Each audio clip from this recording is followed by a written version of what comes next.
બોલો શ્રી મેલડી માત કી આપણે કોળી સમાજની મેદની આટલી હોય અને જયનો અવાજ આટલો જ આવે એવું તે કાઈ ચાલે? બોલો શ્રી મેલડી માત કી તો બધાયનો અવાજ સાંભળી મને કોટેશન કહેવાનું મન થઈ ગયું. કોટેશન એટલે કેવું કે હાવજના જળવા ચડી નાખે ને એવા ડેન્જર કોળી સમાજના ભાઈઓ હોય તો આપણા સમાજ માટે કંઈ ન કરી શક્યા, કંઈ ન કરી શક્યા આપણે.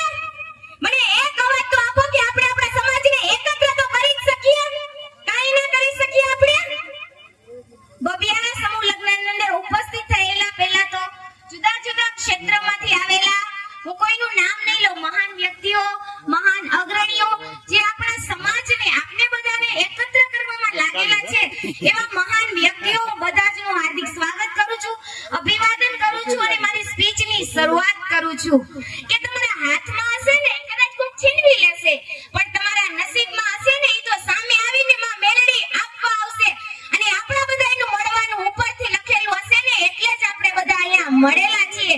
માં મેલડીની કૃપા કેવી છે એ તો તમને બધાને ખબર જ હશે. અમે દર વખતે અહીંયા આવ્યા ને ત્યારે મુકેશભાઈ એવું કહે છે, પહેલી વખત જ્યારે સમૂહ લગ્ન કર્યા ને ત્યારે ઘણા લોકોએ વિચાર્યું હતું કે અહીંયા ઘટશે, અહીંયા આવું થશે, અહીંયા આવું થશે, પણ જ્યાં આવી દેવીની કૃપા હોય ને ત્યાં ઘટે નહીં, ત્યાં તો વધે વધે ને વધે. એ પછી અનાજ હોય, પૈસા હોય, માણસો હોય કે તમારું માન સન્માન હોય. આજે આપણે બધા જ અહીંયા ભેગા થયા છીએ તો મારે આપણા સમાજને બે શબ્દો કહેવા છે કે બધી સ્પીચમાં આપણે એવું કહીએ છીએ કે આપણે ભેગા રહીએ છીએ, આપણે એક છીએ, પણ તમારા દિલ ઉપર હાથ રાખીને પૂછો, ઘરમાં 5 સભ્ય હોય તો પાંચેયનો મત એક છે? જો ઘરની અંદર 5 વ્યક્તિ છે એનો પાંચેયનો મત એક નથી તો આપણા સમાજનો મત એક કેવી રીતે થાય? પણ આ વસ્તુ અઘરી નથી, દુનિયામાં કોઈ પણ કામ અઘરું નથી, પણ આપણે એને અઘરું બનાવી દઈએ છીએ. 5 આંગળીને આમ રાખો ને તો સરખી ના થાય, પણ થોડીક વાળી દો ને તો સરખી થાય. એમ બધાય વ્યક્તિના વિચારો એક સરખા ના હોય, પણ સમાજને આગળ લઈ આવવા માટે, સફળતા મેળવવા માટે બધાએ એક થવું પડે. થોડું ઘણું તો બધાએ કન્ફર્મ કરવું જ પડે ને, થોડું ઘણું તો મેનેજ કરવું જ પડે. અને સક્સેસ, સફળતા કોને મળે? તો કે સફળતા જિંદગીની હસ્તરેખામાં નથી હોતી. કોઈ પણ વ્યક્તિઓ જે સફળ થાય છે ને એની જિંદગીમાં કે હાથેળીમાં નથી લખ્યું કે સફળ થશે. સફળતા જિંદગીની હસ્તરેખામાં નથી હોતી અને જણાયેલી ઈમારત એના નકશામાં નથી હોતી. કોઈ પણ ઈમારતનો નકશો હોય ને એમાં કે ઈમારત ના હોય, એનો નકશો જો એવી રીતે સફળતા મેળવવા માટે તમારે પહેલેથી પ્રી પ્લાનિંગ કરવું પડે. સક્સેસ વિશે બહુ કોઈએ સારું કીધું છે, success is the best policy. Success is best policy. Ever discuss about your success. Never discuss about your failure because both affect on your next step.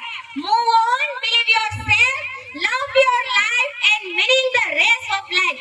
કે તમે તમારા જીવનની અંદર સફળ થાવ કે નિષ્ફળ થાવ એ તો પછીની વાત છે, પણ સફળતા કે નિષ્ફળતા એ તમારા જીવન છે ને એની સાથે સંકળાયેલી હોય છે. અને દરેક માતા પિતાને પણ કહેવા માંગુ છું કે તમારો દીકરી કે દીકરી કોઈ પણ પરીક્ષા હોય, ભણવાની પરીક્ષા કે જીવનની પરીક્ષા, એમાં સફળ થાય કે નિષ્ફળ થાય તો યાદ રાખજો બાળકો, મિત્રો, દરેક દીકરીઓ, દરેક ભાઈઓને કે તમારી સફળતાની અંદર જો માતા પિતાનો સાથ હોય, એની તાળી હોય ને તો નિષ્ફળતામાં પણ એનો ટેકો જ હોય છે.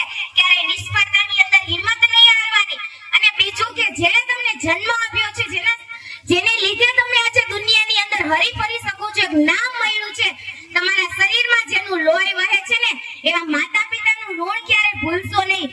કારણ કે જીવતા હશે અને તમારું ધ્યાન રાખશે ને ત્યારે કદાચ તમને કદર નહીં થાય, પણ જ્યારે આ દુનિયાની અંદરથી એ ચાલી જશે ને ત્યારે તમને એના વાલ માટે પણ તડપશો. ત્યાર પછીની વાત કરું છું કે દીકરી. બધાને ખબર જ છે કે દીકરી એ શું છે, પરંતુ આજે એ વાત નહીં કરું પણ એનાથી થોડીક અલગ વાત કે તમે દીકરીને ક્યારેય સાપનો ભારો ના સમજો, એને બોજ ના સમજો કે દીકરીનો જન્મ થયો છે કે એના લગ્ન કરવા છે, એનો કરિયાવર કરવો છે, એટલીસ્ટ તમે એને સારું એજ્યુકેશન આપો. એની પાસે જો એજ્યુકેશન હશે, શિક્ષણ હશે ને તો તમારે કરિયાવરની ચિંતા કરવી જ નહીં પડે. એની મેળે કરિયાવર છે એ પોતે ઊભો કરી લેશે. આપણા સમાજની અંદર આજે એજ્યુકેશન જેટલું જોઈએ ને એટલું નથી. આજે અહીંયા બેઠેલા છે ને લોકો, એમાંથી 50% લોકો એવું કહી શકું કે જે એજ્યુકેશન મેળવેલા નથી.